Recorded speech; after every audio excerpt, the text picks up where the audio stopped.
ఆలస్యంగానైనా రాష్ట్రంలో టీడీపీ కూటమి ప్రభుత్వం మేనిఫెస్టోలో చెప్పిన విధంగా తల్లికి వందనం పథకాన్ని అమలు చేయడం హర్షణీయం.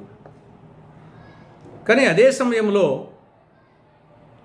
కొన్ని నిబంధనలు షరతులు పెట్టిన కారణంగా దాదాపు 9 లక్షల మంది విద్యార్థులు ఈ పథకానికి అనర్హులవుతున్నారు.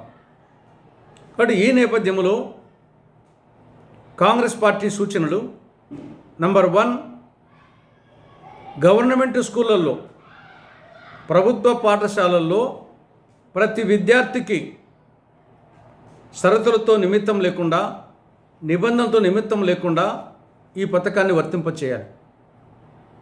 వాళ్ళు చేరిందే ప్రైవేట్ స్కూళ్ళలో చేరకుండా గవర్నమెంట్ స్కూళ్ళలో చేరారు కాబట్టి దాన్ని బట్టే అర్థమవుతుంది.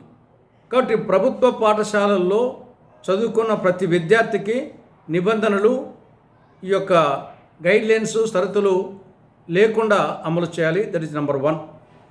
రెండవది, స్కీమ్ వర్కర్సు, కాంట్రాక్టు, అవుట్సోర్సింగ్ ఉద్యోగుల పిల్లలు వాళ్ళ కూడా ఇది గైడ్లైన్స్ సంబంధం లేకుండా వర్తింపచేయాలి. మూడవది, ఫీజు రీఎంబర్స్మెంట్ పొందుతున్న కుటుంబాలలోని విద్యార్థులకు ఇది వర్తించదని చెప్పేసి ఈ గైడ్లైన్స్లో ఉంది. ఇది చాలా అన్యాయం. ఫీజు రీఎంబర్స్మెంట్ అనేది ఉన్నత విద్యకు సంబంధించి, ఇదేమో తల్లికి వందనం అనేది ఎలిమెంటరీ పాఠశాలకు, హై స్కూళ్లకు, ఇంటర్మీడియట్ వరకు సంబంధించింది. ఇది ఉన్నత విద్యకు సంబంధించింది కాదు. కాబట్టి ఫీజు రీఎంబర్స్మెంట్కు, తల్లికి వందనానికి ముడిపెట్టడము బోడిగుండుకు మోకాలికి ముడిపెట్టడమే. కాబట్టి దానికి సంబంధం ఉండకూడదు. దట్టు ఫీజు రీఎంబర్స్మెంటే ఇవ్వలేదు.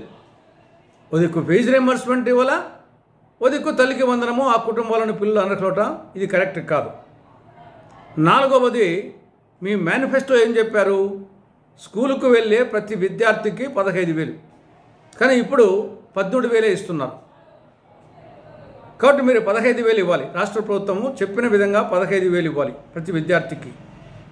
ఐదవది, 2024-25 విద్యా సంవత్సరానికి, ఈ విద్యా సంవత్సరానికి కూడా దీన్ని అమలు చేయాలి.